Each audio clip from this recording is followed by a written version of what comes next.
आपको पता है कैपिटल बजटिंग में एनपीवी प्रैक्टिकली सबसे ज़्यादा यूज़ होने वाला है। एनपीवी और आईआरआर दो मेथड है जो सबसे ज़्यादा यूज़ होते हैं। तो आईआरआर निकालने में थोड़ा सा हमें मुश्किल होता है क्योंकि इसमें कुछ कैलकुलेशंस होती हैं। एनपीवी जहाँ एब्सोल्यूट फिगर में हमें बताता है वैल्यू, ये हमें परसेंटेज में अर्निंग बताता है। इस वजह से प्रैक्टिकली अब देखा गया है आजकल आईआरआर ज़्यादा यूज़ होता है इन कंपेयर टू एनपीवी, क्योंकि आईआरआर हमें परसेंटेज में आंसर बताता है और एनपीवी हमें एब्सोल्यूट फिगर बताता है। तो एब्सोल्यूट फिगर से डिसीजन लेना थोड़ा मुश्किल हो जाता है, परसेंटेज वाइज हमें ज़्यादा थोड़ा इजी रहता है। जैसे एग्जाम में आपके मार्क्स कितने आए तो आप बोलते हैं 80% 90% है ना, एग्जैक्ट मार्क्स कोई नहीं बताता है। तो एग्जैक्ट मार्क्स एनपीवी हो गया और परसेंटेज में हम जो बता रहे हैं वो आईआरआर हो गया। तो अब आप समझ गए होंगे कि आईआरआर की क्या वैल्यू है। इंटरनल रेट ऑफ रिटर्न जिसे हम आईआरआर बोल देते हैं। The other important discounted cash flow technique of evaluation of capital budgeting proposal is known as IRR technique. The IRR of a proposal is defined as the discount rate which produces zero NPV. इसका क्या मतलब है बच्चों? NPV zero कब होगी बताओ? NPV क्या होता है? Sigma present value cash inflow minus sigma present value cash outflow. ये दोनों इक्वल होंगे तो ही हमारी एनपीवी जीरो होगी। और ये दोनों इक्वल होने का मतलब जितना पैसा आपकी जेब से गया है उतना ही पैसा आपकी जेब में वापस आ रहा है in terms of today's value, आज की कीमत के हिसाब से। तो हम ये भी कह सकते हैं क्योंकि ये एनपीवी जीरो है तो present value of cash inflow is equal to present value of cash outflow. ये दोनों इक्वल होने चाहिए।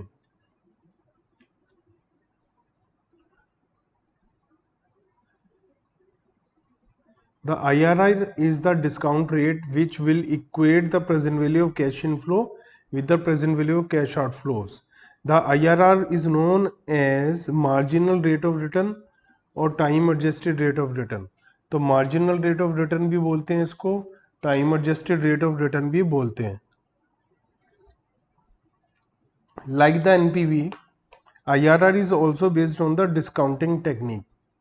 जैसे एनपीवी प्रेजेंट वैल्यू को कंसीडर करती है ऐसे ही आईआरआर भी प्रेजेंट वैल्यू को कंसीडर करती है। In the IRR technique the future cash inflows are discounted in such a way that their total present value is just equal to the present value of cash inflow. तो बच्चों ऐसा discount, NPV positive आने का क्या मतलब है बताओ? NPV positive आने का मतलब देखो मैं आपको थोड़ा समझाता हूँ। NPV method, NPV method, NPV method, ये रहा बच्चों। यहाँ पर एनपीवी माइनस आ रहा है। इस माइनस का मतलब पता है क्या है? इस माइनस का मतलब ये है कि हमने डिस्काउंट रेट करा यूज करा था 10%। तो यहाँ पर नेगेटिव एनपीवी आने का मतलब ये है कि ये प्रोजेक्ट हमें 10% से कम कमाई करके दे रहा है। अब कितने परसेंटेज की कमाई करके दे रहा है? 9%, 8%, 8.5%, 9.5%, 9.25%। ये आईआरआर होगा जो भी आएगा। तो कितना परसेंटेज अर्निंग दे रहा है कि एनपीवी जीरो हो जाए, वो डिस्काउंटिंग रेट क्या होगा? आईआरआर। और हमने एनपीवी का ये क्वेश्चन करा या एनपीवी पॉजिटिव आ रहा है 10% के रेट से। इसका मतलब क्या हुआ? इसका मतलब ये हुआ कि ये प्रोजेक्ट हमें 10% से ज़्यादा कमाई करके दे रहा है। 13%, 15%, 20%, कुछ भी हो सकता है, लेकिन 10% से ज़्यादा है क्योंकि एनपीवी पॉजिटिव है। तो एनपीवी पॉजिटिव होने का मतलब जितने से हम डिस्काउंट रेट को यूज़ कर रहे हैं उससे ज़्यादा कमाई है इस प्रोजेक्ट में, उससे ज़्यादा अर्निंग है। और एनपीवी नेगेटिव होने का मतलब अर्निंग हमारी उससे कम है। तो यहाँ पर क्या लिखा है कि हम जो रेट ऑफ रिटर्न निकालते हैं वो ट्रायल एंड एरर प्रोसीजर से निकालते हैं। अब ये ट्रायल एंड एरर प्रोसीजर क्या है ये अभी हम डिस्कस आगे करेंगे। अगर हम सिंबॉलिकली अगर हम देखें तो हमें ये पता चलेगा कि कैश आउटफ्लो, हमने क्या कहा था, present value of cash outflow का सम किसके इक्वल है, present value of cash inflow. तो ये वही लिखा हुआ है, ये देखो आज अगर कुछ सपोज पैसा मिल रहा है तो वो 1 साल बाद जो मिल रहा है उसकी प्रेजेंट वैल्यू, 2 साल बाद जो मिल रहा है उसकी प्रेजेंट वैल्यू, लास्ट ईयर में मिल रहा है जो उसकी प्रेजेंट वैल्यू, और लास्ट ईयर में साथ में क्या मिलेगा, सैलवेज वैल्यू या स्क्रैप वैल्यू, और साथ में वर्किंग कैपिटल अगर हमने शुरू में लगाई है तो वो भी वापस आएगी। ये सब दोनों इक्वल हो जाएंगे। यहाँ पर ध्यान से देखें तो इक्वल का साइन है, यहाँ पर इक्वल का साइन है तो इक्वल हो जाएगा। इसे हम ऐसा भी लिख सकते हैं, ठीक है। It may be noted in the equation that the equation to be sold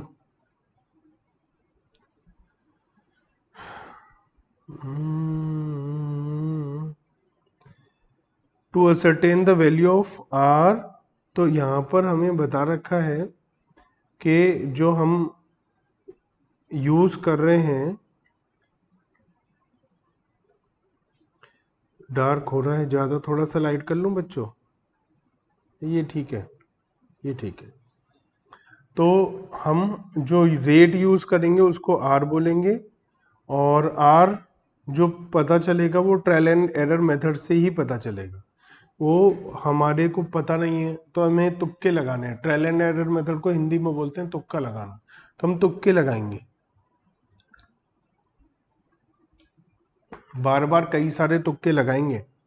successive application of different discount rate, हम अलग अलग रेट लगाएंगे कि वो जीरो हो जाए एनपीवी। अगर हमने ऐसे ही पहले कोई तुक्का मारा और एनपीवी पॉजिटिव आ गई, इसका मतलब क्या बताया था मैंने, एनपीवी पॉजिटिव का मतलब, इसे ऐसा याद रखो, एनपीवी पॉजिटिव मतलब ये प्रोजेक्ट हमें और ज़्यादा कमाई करके दे रहा है, तो इसका मतलब आईआरआर ज़्यादा है। और अगर रटना है समझने के लिए तो ये रटने के लिए एनपीवी प्लस कम था और रेट को और प्लस करके आईआरआर निकालो, तो आईआरआर इसका मतलब ज़्यादा है। सपोज हमने 10% पे निकाला पॉजिटिव आया, 15 पे निकाला पॉजिटिव आया, 20 पे निकाला नेगेटिव आया, तो हम रुक जाएंगे। एक पॉजिटिव एक नेगेटिव चाहिए और आपस में रेट का डिफरेंस बहुत ज़्यादा ना हो। तो लिखा है हम ज़्यादा उस पर लगाएंगे अंटिल एक जीरो के आसपास की वैल्यू ना आ जाए, मतलब एनपीवी के आसपास ना पहुंच जाए, जीरो एनपीवी के आसपास ना पहुंच जाए। With some experience, an analyst will find that usually no more than 2 trial are necessary. आपको भी थोड़ा सा समय लगेगा, लेकिन जब आप थोड़ा प्रैक्टिस हो जाएगी, आपको एक्सपीरियंस हो जाएगा, तो आप 1-2 ट्रायल लगाते ही आंसर निकाल दोगे। अदरवाइज आपको शुरू शुरू में 3, 4, 5, 6 ट्रायल भी लगाने पड़ सकते हैं। Because the first result will show the direction of the refinement needed. अगर पॉजिटिव आया है एनपीवी तो आपको रेट और बढ़ाना है, नेगेटिव आया तो घटाना है। तो ये क्या रखा है, जो हमारा फर्स्ट आंसर आएगा वो हमें डायरेक्शन बताएगा कि हमें किस तरफ जाना है। A positive NPV indicate the need for a higher discount rate, while negative NPV calls for the lowering discount rate. The specific procedure to find out the value of R implies finding out the net present value of proposal at least 2 different assumed value of R within which the IRR is expected to lie. तो ये कहना चाह रहे हैं कि एक अच्छा method वो है जहाँ पर एक पॉजिटिव एनपीवी आए और एक नेगेटिव एनपीवी आए। उन दो रेट निकालने के बाद फिर हम इंटरपोलेशन के मेथड से आईआरआर का पता लगाएंगे। डिसीजन रूल क्या है, in order to make the decision on the basis of IRR the firm has to determine the first instant its own required rate of return. पहले हमें ये डिसाइड करना पड़ेगा हमें कमाई कितनी चाहिए कम से कम। सपोज हमें कम से कम 15% की अर्निंग चाहिए, तो अगर आईआरआर 15% से ज़्यादा तो एक्सेप्ट करेंगे, 15% से कम है तो रिजेक्ट करेंगे। एक से ज़्यादा प्रोजेक्ट अवेलेबल है तो जिसका आईआरआर ज़्यादा है लेकिन जितना हमें कम से कम चाहिए उससे ज़्यादा आईआरआर होना चाहिए, उस प्रोजेक्ट को हम एज्यूम कर लेंगे, एक्सेप्ट कर लेंगे। दिस रेट के भी हम यूज़ कर सकते हैं, कॉस्ट ऑफ कैपिटल के लिए हम के बोलते हैं, आर भी यूज़ कर सकते हैं। तो ये के कॉस्ट ऑफ कैपिटल के लिए कह रहे हैं, is known as cut off और हर्डल रेट। जो हमारा के आया है, के कॉस्ट ऑफ कैपिटल, ये मिनिमम कमाई इतनी तो करनी है, तो ये क्या है, मिनिमम कट ऑफ रेट है। A particular proposal may be accepted if it's IRR is more than the के से ज़्यादा है IRR तो हम एक्सेप्ट कर लेंगे, अदरवाइज रिजेक्ट कर देंगे। हाउ एवर IRR अगर जस्ट इक्वल है के तो हम इनडिफरेंट हैं, चाहे हम प्रोजेक्ट को एक्सेप्ट करें या ना करें, हमारी सेहत पर कोई असर नहीं पड़ता।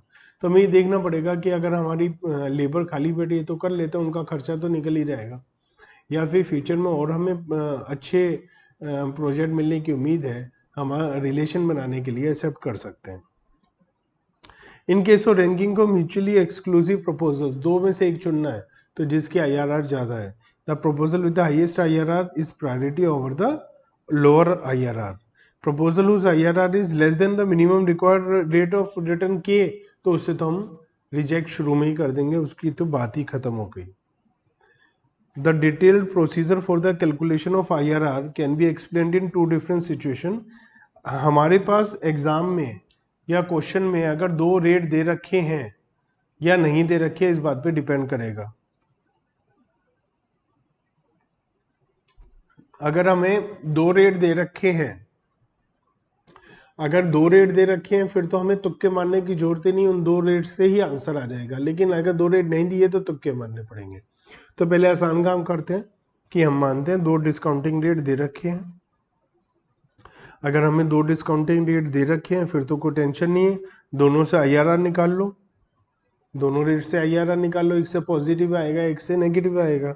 लेकिन बाई चांस दोनों से पॉजिटिव या दोनों से नेगेटिव आ भी जाए तो भी कोई टेंशन नहीं है, लेकिन 99.99% एक से पॉजिटिव IRR NPV आएगा, एक से नेगेटिव NPV आएगा। फिर हम फॉर्मूला लगाएंगे, ये फॉर्मूला वैसे ही है लगभग जैसे हम मीडियन या मोड में निकालते हैं, क्युमुलेटिव सीरीज में इंटरपोलेशन की हेल्प से वैल्यू निकालते हैं, जैसे मीडियन में निकाला था। तो IRR हो जाएगा lower rate plus lower rate NPV divide by lower rate NPV minus higher rate NPV into difference in rate, higher rate minus lower rate. तो अभी हम क्वेश्चन करते हैं 22, ताकि हमें ये वाली बात समझ में आ पाए कि हम क्या कहना चाहते हैं। वाई लिमिटेड एक प्रोजेक्ट के बारे में सोच रहे हैं जिसमें शुरू में 10,000 रुपये खर्च करने हैं, 5 साल की लाइफ है, कंपनी की कमाई कम से कम 10% होनी चाहिए और इनका टैक्स रेट 50% है। प्रोजेक्ट डेप्रीशिएट होगा स्ट्रेट लाइन मेथड से, प्रॉफिट बिफोर डेप्रीशिएशन हमें 4,000 रुपये दिया हुआ है। You are required to calculate the IRR of the project, you can also use 16% discount rate. तो ये 10% है, 16% है, हमें उसको करना है। अब देखें हमें क्वेश्चन में क्या क्या दिया हुआ है। Profit before depreciation and taxes 4,000 दिया है, इसमें से माइनस करेंगे डेप्रीशिएशन। डेप्रीशिएशन कितना निकल कर आएगा, अगर हमारा 10,000 रुपये का बच्चों प्रोजेक्ट है और लाइफ है 5 साल की, ठीक है, तो डेप्रीशिएशन हो जाएगा 10,000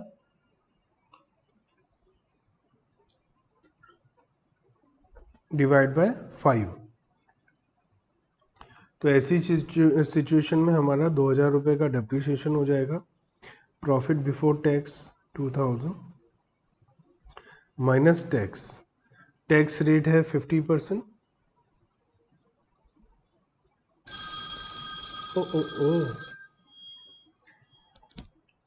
टैक्स रेट है 50%।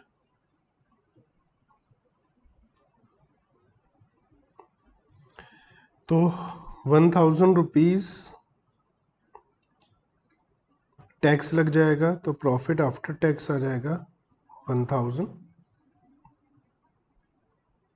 और इसमें ऐड कर देंगे डेप्रीशिएशन ताकि हमारा कैश इनफ्लो आ पाए। तो कैश इनफ्लो है 3,000, ठीक है। प्रोजेक्ट की लाइफ है 5 इयर्स। NPV निकालें, रेट यूज करता हूं मैं सबसे पहले 10%, प्रेजेंट वैल्यू कैश इनफ्लो निकालता हूं, annuity into present value annuity factor, annuity is 3000। Present value annuity factor का फॉर्मूला याद है किसी को? आप इसे कैलकुलेटर पर भी निकाल सकते हैं और आप इसको फॉर्मूले मतलब कैलकुलेटर पे फॉर्मूला लगाकर भी निकाल सकते हैं और बिना फॉर्मूला लगाए भी निकाल सकते हैं। मैं अभी आपको दोनों तरीके से करके दिखा देता हूँ। फॉर्मूला इसका 1-1/1+r⁴n अपॉन r। एक तो ये फॉर्मूला है, पहले मैं इससे करके दिखाता हूँ आपको। तो 1-1/1.10⁵ अपॉन 0.10। तो सबसे पहले तो ये हो गया हमारा 3000 इंटू, अब इसके लिए कैलकुलेटर चाहिए हमें।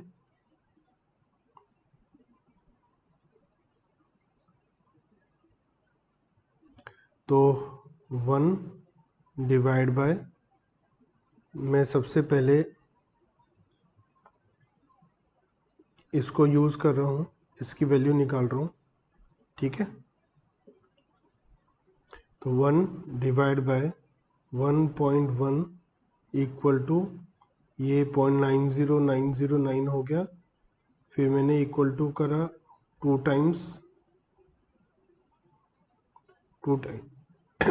टाइम्स हो गया 3, 4 एंड 5। 5 बार मैंने इसको सॉल्व करा तो इसकी वैल्यू आ गई 1-0.621 डिवाइड बाय 0.10। तो -1 कर दिया मैंने, तो ये हो गया 3000 इंटू 0.379 अपॉन 0.10 डिवाइड बाय 0.1। तो ये हो गया 3000 इंटू 3.79, ठीक है। और 3000 इंटू 3.79 11,370। तो ये मेरा क्या आ गया, present value of cash inflow आ गया 11,370, ठीक है। अगर मैं इसे और आगे डिजिट तक लिखूंगा तो ये 373 हो जाएगा, उससे कोई इतना फर्क पड़ेगा नहीं। और NPV sigma present value cash inflow minus sigma present value cash outflow, 11,370 minus 10,000 is 1,370 positive. अब मैं आपको दूसरी टेक्निक बताता हूँ प्रेजेंट वैल्यू एन्युटी फैक्टर निकालने की। उसके लिए आपको क्या करना है, कैलकुलेटर पर सबसे पहले 1/1.10 इसकी वैल्यू निकालनी है। 1 बार, 2 बार, 3 बार, 4 बार, 5 बार, ठीक है। 1/1.10 1 2 3 4 5। अब आपके कैलकुलेटर में जीटी का बटन होगा, ग्रैंड टोटल। जीटी का बटन दबाएंगे तो वहाँ पर आपकी जो वैल्यू निकल कर आएगी वो 3.79 अपने आप ही निकल कर आएगी, ठीक है। मैं करके दिखा देता हूँ आपको। देखिए, उम्मीद है आपको ये दिखाई दे रहा होगा। इसमें वैल्यूज़ 1/1.10 एक बार, 2 बार, 3 बार, 4 बार, 5 बार। तो ये 5 टाइम्स करने के बाद में आया है, ठीक है। 5 बार करने के बाद में ये वैल्यू आई है। अब मुझे क्या करना है, मुझे जीटी का बटन दबाना है।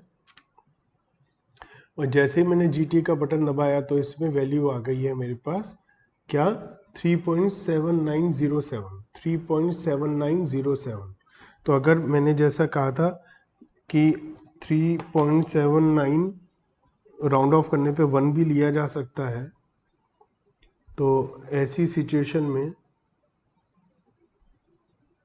अगर मैं इसे 3.791 लेता हूँ इंटू 3000 तो ये 11,373 हो जाएगा और ये 1373 आ जाएगा और यहाँ पर भी यही आ रहा है वैल्यू। तो आपको समझ में आया बच्चों कैसे करना है हमें। अब हमें दूसरे रेट से निकालना है।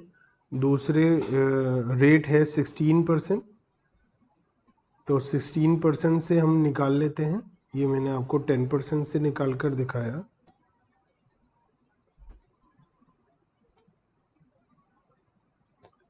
अब मैं आपको 16% से निकाल कर दिखाता हूँ। एक रेट और बोला है 16%, तो प्रेजेंट वैल्यू कैश इनफ्लो हो जाएगा annuity into present value annuity factor 3000 into 16% 5 years. तो मैं कैलकुलेटर पर यूज़ कर रहा हूँ 16% के हिसाब से 1 डिवाइड बाय 1.161234 और मैंने जीटी का बटन दबा दिया 3.274 इंटू 3000 तो ये आ गया मेरे पास 9,823 रुपीज़ आ गया मेरे पास। ये 16% के हिसाब से आ गया। तो यहाँ मेरे पास एनपीवी आ जाएगी 9823 माइनस 10,000 177 मेरे पास आई थी वैल्यू 3000 इंटू 3000 इंटू 3.274 9822 तो ये आ गया मेरे पास 178 नेगेटिव। तो मैंने कहा था आपको एक पॉजिटिव आएगा एक नेगेटिव आएगा, ज़्यादातर सिचुएशन में यही होगा, एक पॉजिटिव एक नेगेटिव। फिर हम IRR का फॉर्मूला लगा देते हैं। तो IRR का फॉर्मूला क्या है, lower rate plus lower rate NPV upon lower rate NPV minus higher rate NPV into higher rate minus lower rate. ये फॉर्मूला था अभी अभी हमने जो देखा था। तो लोअर रेट क्या है 10 और 16 में 10, लोअर रेट मतलब 10% के हिसाब से NPV क्या है 1373 माइनस 178 इंटू 16 माइनस 10। ये फॉर्मूला लगा दिया मैंने।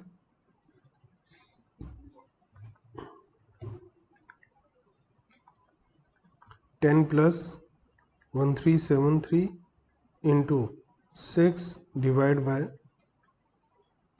1373 माइनस माइनस प्लस हो जाएगा प्लस 178 1551 और इसे सॉल्व करके 1373 इंटू 6 डिवाइड बाय 1551 प्लस 10 15.31%। तो हमारा IRR का आंसर आ गया 15.31%। तो ऐसे हमें करना है सॉल्व। अगर हमें दो रेट दे रखे होंगे तो हम बहुत प्यार से बहुत आराम से क्वेश्चन को सॉल्व कर लेंगे। क्वेश्चन में कोई दम नहीं होगा, दो NPV अलग अलग निकालेंगे और दो अलग अलग NPV निकालने के बाद ये वाला फॉर्मूला लगा देंगे। ठीक है, आप खुद से करो और तभी आपको समझ में आएगा जब खुद से भी करोगे।